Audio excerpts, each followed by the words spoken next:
If you're a recent graduate like me, you're likely in student loan debt. So in this video, I'm going to give you a simple and realistic step-by-step plan to pay off your student loans early so you can become debt-free as soon as possible. I graduated at 22 years old with about $20,000 in student loan debt, and I've used this exact plan to be able to completely pay it off in just 1 year. As a recent graduate, being overwhelmed about your financial future is completely normal, especially since college is more unaffordable than ever. Even if you went to a public in-state 4-year university, you likely took out several thousands of dollars of student loans to cover tuition. Exponentially increasing college tuition is setting up our generation for failure.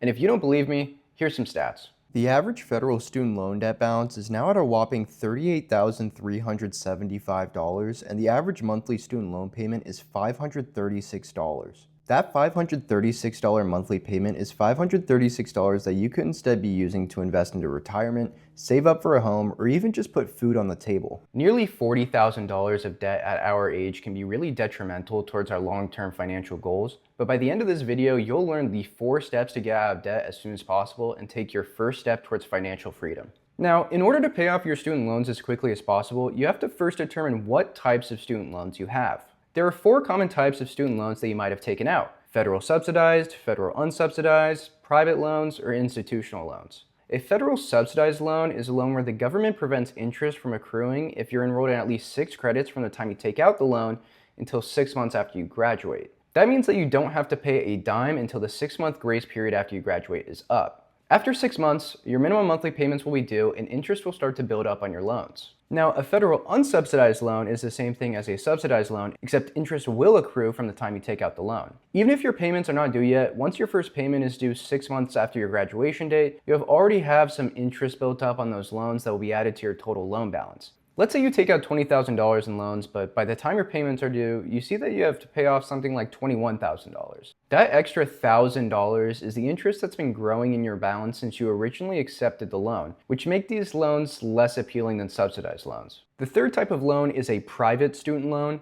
A private student loan is similar to a federal unsubsidized loan in the sense that the interest accrues as soon as you take out the loan, except money is loaned to you by a private institution like a bank or a credit union. The only time you should ideally take out a private student loan is if you accepted all of your federal subsidized and unsubsidized loans, but you still can't afford the cost of tuition. Some lenders offer a grace period, but others require interest-only payments while you're still in school, or a payment starting immediately after graduation. These loans also typically have higher interest rates and less desirable terms than a federal loan would, so it's best to avoid them if possible. Finally, there are institutional loans, which are typically my favorite loans to take out if they're available to you. These loans are offered by the universities you attend, and while these loans are not available at every university, the ones that do offer them will loan you money as low as 0% as long as you can make your payments on time. There can be a variety of consequences if you miss a payment, such as losing your interest-free benefits, late fees, or holds on your academic records, so it's especially important to set up auto pay for these loans and always make sure you have enough money in your account to cover the next several payments. And if I were to rank these loans from my favorite to least favorite, I would put institutional loans first for their potentially lower interest rate, federal subsidized loans second for having no interest accrued until our payments due, federal unsubsidized loans third because they still offer a grace period until our payment is due,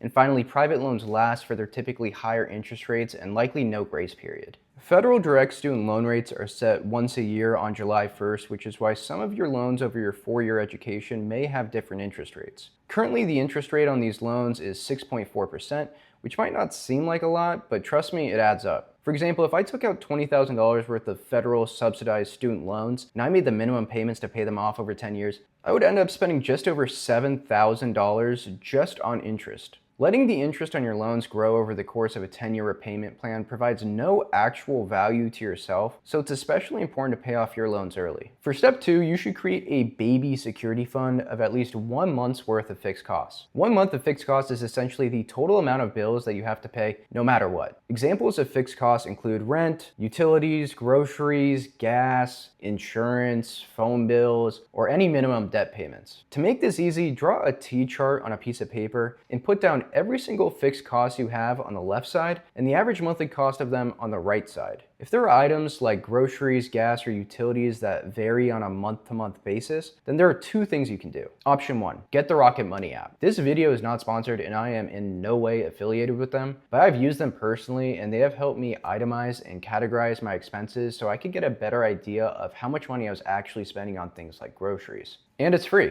While you're in the app, take a look at the last 3 months of grocery bills, add those 3 monthly totals together, and then divide that by 3 to get your average. That average is your monthly fixed cost for groceries. Or if you don't have enough storage on your phone, you can go through your bank statements and your checking account and individually add up each grocery expense over the last 3 months, divide that total number by 3, and voila, there's your monthly fixed cost. I don't know about you, but I have better things to do, so just get the Rocket Money app. Now that you have your monthly fixed cost number, you want to put that dollar amount into a high yield savings account. A high yield savings account is just like any other savings account, except you will literally earn money by holding your security fund there. This will help offset inflation instead of letting your money sit at 0% in a checking account. If you don't already have a high yield savings account, I would recommend a few like Open Bank, SoFi, or Capital One. These banks will currently give you all at least a 3.3% annualized return by literally just having your money in their account. So instead of paying interest on money you owe, you'll actually be receiving money for holding the money you have. There are no monthly fees to have these accounts, and the ones listed are FDIC insured, so even if something crazy happened, like if your bank were to fail, you are still guaranteed repayment of up to $250,000. But if you're the average broke recent graduate, your fixed cost for 1 month isn't even coming close to that amount,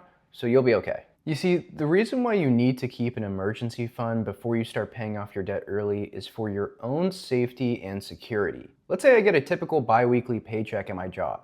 I pay rent and car insurance every month, I go get a sweet treat or two, and then I put what's left into paying my student loans early. And now I have 2 pennies to my name. That sounds like an effective strategy to get out of debt as soon as possible until someone steals your catalytic converter, sells it on Facebook Marketplace, and now you can't pay to fix your car. Or you could get fired from your job and you have no money to pay your rent. Emergencies like these are exactly why you need to keep an emergency fund. I do not care if you are $50 in debt or $50,000 in debt, keep an emergency fund on the side, please. I'd ideally rather have 3 to 6 months worth of fixed costs in an emergency fund, but we just recently graduated and probably cannot afford to do that right now. If you have no money to your name, try putting 10 to 20% of your paycheck every pay period into your savings account until you have a month's worth of fixed costs. However, that is practically impossible to do unless you have a budget. Which brings me to step 3, create a budget.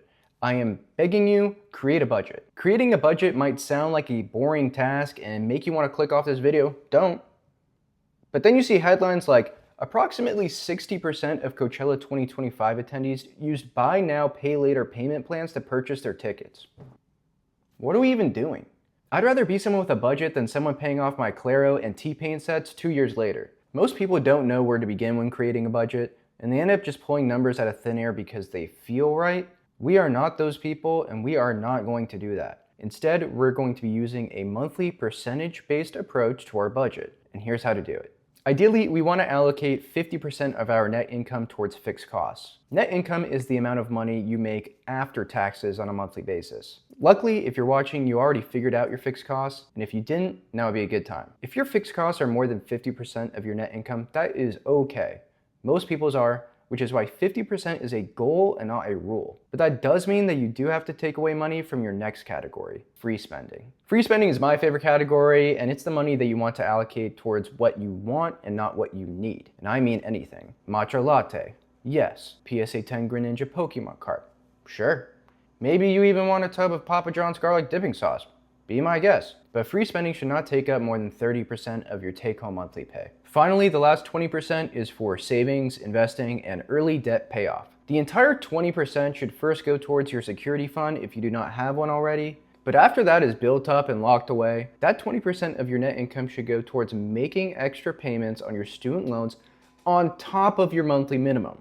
Now it's time for step 4, physically paying off the loans. There are 2 ways to pay off multiple loans: the Avalanche method and the Snowball method. The Avalanche method was created to help people pay the least amount of interest as possible. Let's say you have 3 loans, $1,000 loan at a 3% interest rate, one $3,000 loan at a 7% interest rate, and one $5,000 loan at a 1% interest rate. Since the highest interest rate, 7%, is with the $3,000 loan, you'd want to pay off that loan first. Then you would pay the $1,000 loan at a 3% interest rate, And finally, you would pay the $5,000 loan at a 1% interest rate. If you're trying to pay off your debt in the most financially efficient way, Avalanche is the best choice. It may not be the most emotionally satisfying because you can get stuck paying off the same loan for months before it will be erased, but you will save the most amount of money in the long run. The Snowball method is another great option depending on the type of person you are. In this strategy, you'll pay off your smallest loan first, no matter the interest rate. The idea here is that using this method will give you more momentum paying off your loan since you'll be able to cross off a loan on your list sooner than you would with the Avalanche method. You'll likely end up paying more in interest, sure, but it's worth it if it means you'll actually stick with the plan. I would recommend using the Snowball method for people who feel like they're drowning in their loans and their path to being debt-free is too far away to comprehend. Now, both of these strategies are better than picking and choosing a random loan to pay off early, so there's really no wrong choice. All I can say is do the strategy that you think would be best for you. For clarity and transparency, I'm going to go over my student loans with you to show you what each method would look like. If I were using the Avalanche method, I would pay off loan 5 first, then loans 3 and 4, and finally loans 1 and 2 because of their interest rates. Or if I were to use the Snowball method, I would pay off loan 2, then loan 4, then loan 5, then loan 1, and then finally loan 3. Another reason why paying off loans early is important is because the interest amount compounds. That means that the interest you accrue can earn interest as well. So if you take out a $100,000 loan with a 5% interest rate, your first month's interest would only be $416. But next month, if you don't make a payment, then you will be paying 5% of $100,416. And over time, this amount can build into thousands and thousands of added dollars onto your loans. So you need to make your extra payments before things get overwhelming.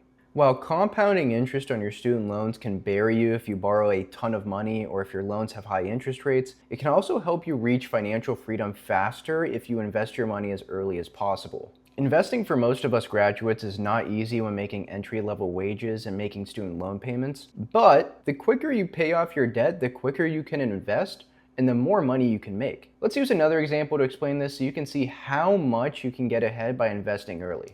Hypothetically, you pay off your student loans and any other debts you have accumulated over the years by the age of 25, and I completely pay off my debts by the age of 30. Immediately after paying off both of our debts, we invest $100 a month into the S&P 500, which is a stock market index that tracks the performance of 500 of the largest publicly traded US companies. This gets us both an average return of 7% after adjusting for inflation. And we both happen to make the $100 contributions at the start of every month until the age of 65. Now, I would end up with a balance of $172,000, while you would end up with $248,000 in your investment account. Even though you've invested only $6,000 more than me, you are now $76,000 richer. Pretty cool, right? Compound interest is important, but it's not as important as subscribing and smashing that like button, which helps me make more videos like this. I'm gonna be making more videos that help you take control of your finances and get ahead. So if you have any questions, leave a comment down below and I promise to respond to each and every one of them. Thank you, my friends, for watching, and I'll see you next time.